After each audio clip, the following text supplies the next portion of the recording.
Hello, guys, and welcome to my channel. This is Sheena Faust, and you are now tuned in to Get Real Estate with Sheena. So, thank you guys for joining. This is actually going to be my first technically long form content that I'm putting up on this channel. I do a lot of short form videos, which I hope you'll find entertaining as well as educational, but really want to start committing to at least 1 week an episode that will be in long form content. So, I don't like to drag when I watch videos and have long intros. So, let's get right into it.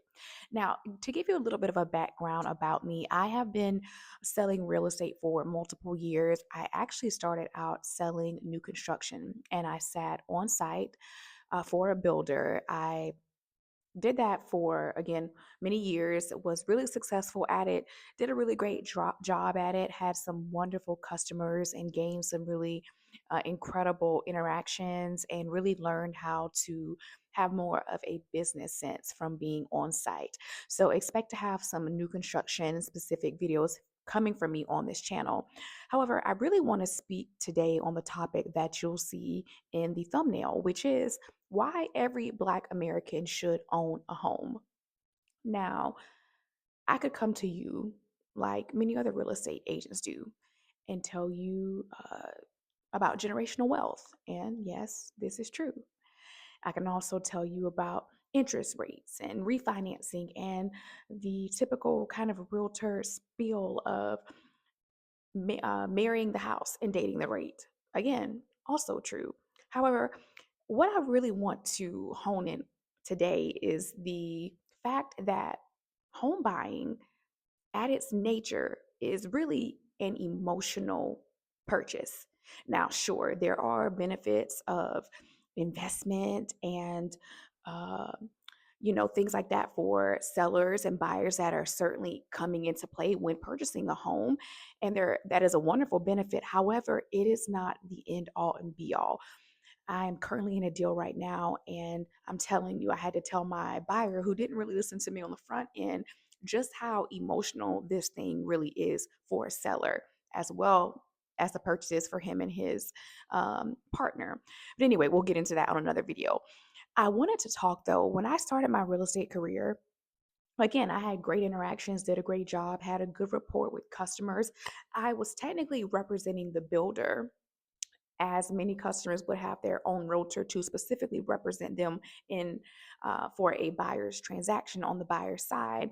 But I still worked a lot with the buyers because I had to still carry them from point of contract until close and after for customer service. With that said, I did multiple deals, sometimes average selling between 40 and 60 homes a year. So it was high volume. However, I don't think I really understood the weight of what I did as a realtor until I moved to Atlanta and became an independent agent.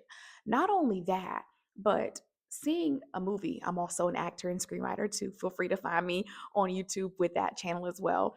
But it didn't really hit me like it probably should have earlier until I watched The Last Black Man in San Francisco, which stars Jonathan Majors. A fantastic movie. And we'll get into that on another video too. Now, that movie really has a theme of gentrification and things that we won't talk about today in this video. But watching that, seeing the emotional journey of those characters, and I'm sorry, I can't remember the co-star's name at this time, but bravo to both gentlemen. But after watching that movie, I said, wow, okay, I really need to become even more serious about what I do as a realtor than I ever have before. And it wasn't that I wasn't serious before, but watching that movie just helped me to move forward with a certain level of responsibility, a certain weight that I didn't have prior before. And, or just prior, pardon me. Anywho, I want to take you into my journey. Now, my dad actually built our house with him and I think maybe two to three of his friends. Me and my mom were living with my dad's parents while he was establishing himself in Columbia, South Carolina with his job. And eventually, probably when I was about 8 or 9 or so, we ended up moving to a suburb right outside of Columbia where my dad built this beautiful house. And my dad actually wanted a one story, but at that time, my grandparents had a one story, and I just really wanted a house. I would say, I want a house with steps. So my daddy built a house with steps with like three of his friends. The house at that time, I mean, it was a big house, but it just felt like a mansion. It felt larger than life. And we would travel, me and my mom, to see the house being built. My dad found like a piece of land that was outside of a subdivision. I think we had like 3 acres and built just a beautiful house. And I remember he also because they lay the concrete. Obviously, they laid the concrete for like a not really a driveway, but just a path that would lead up to the house.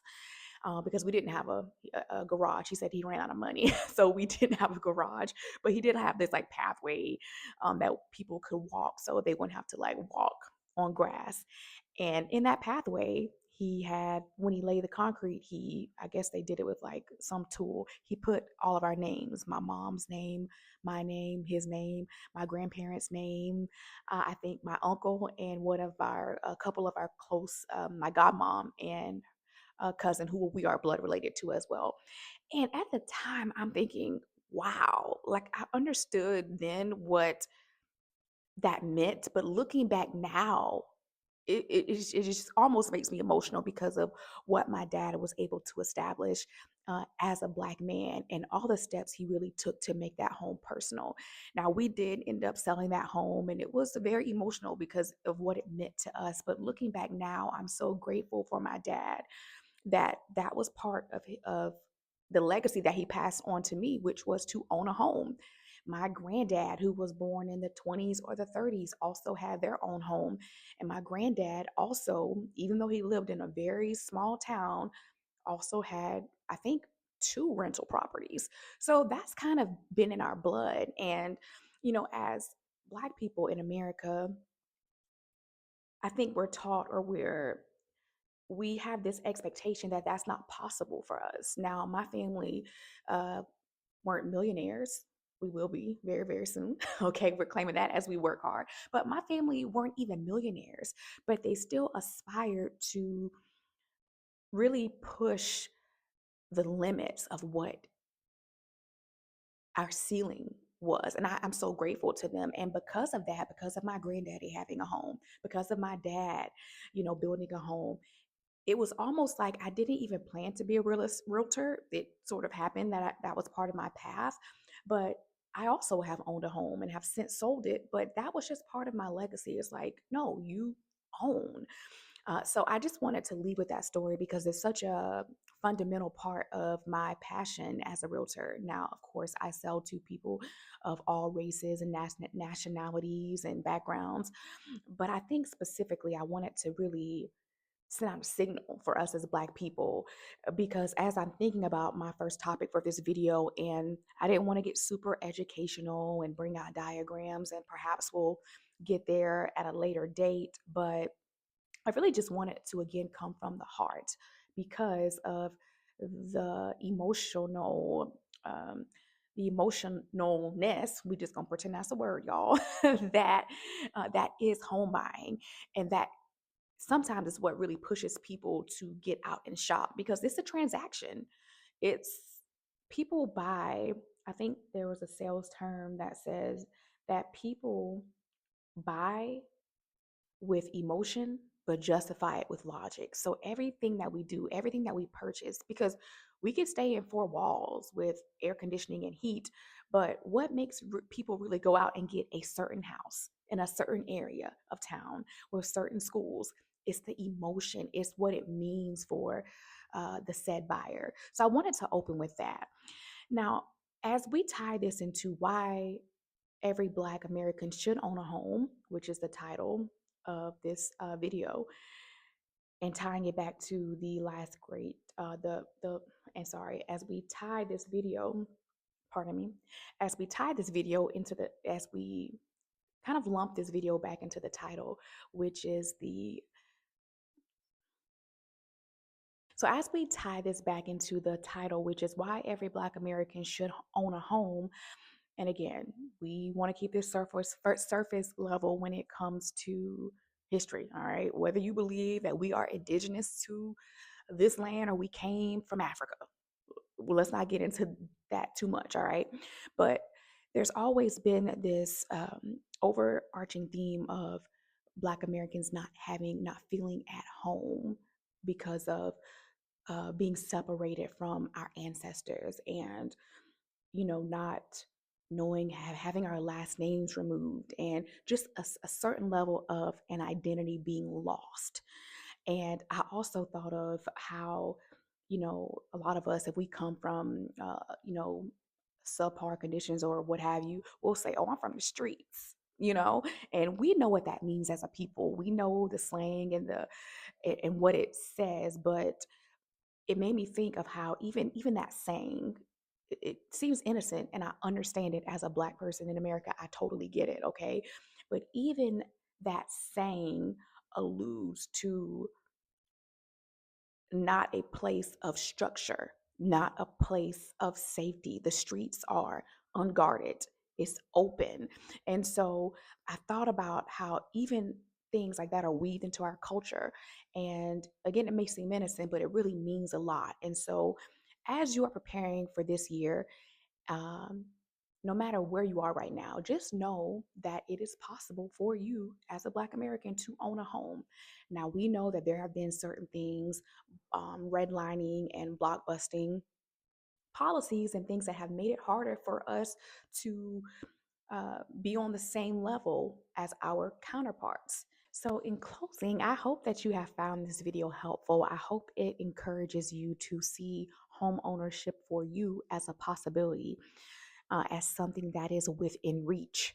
All you have to do is just make that first step. Reach out to a realtor. If you're in Metro Atlanta, reach out to me, happy to help. But wherever you are in the world, putting yourself in a place of education and the ability to just open your mind a little bit more, because there is nothing wrong with renting.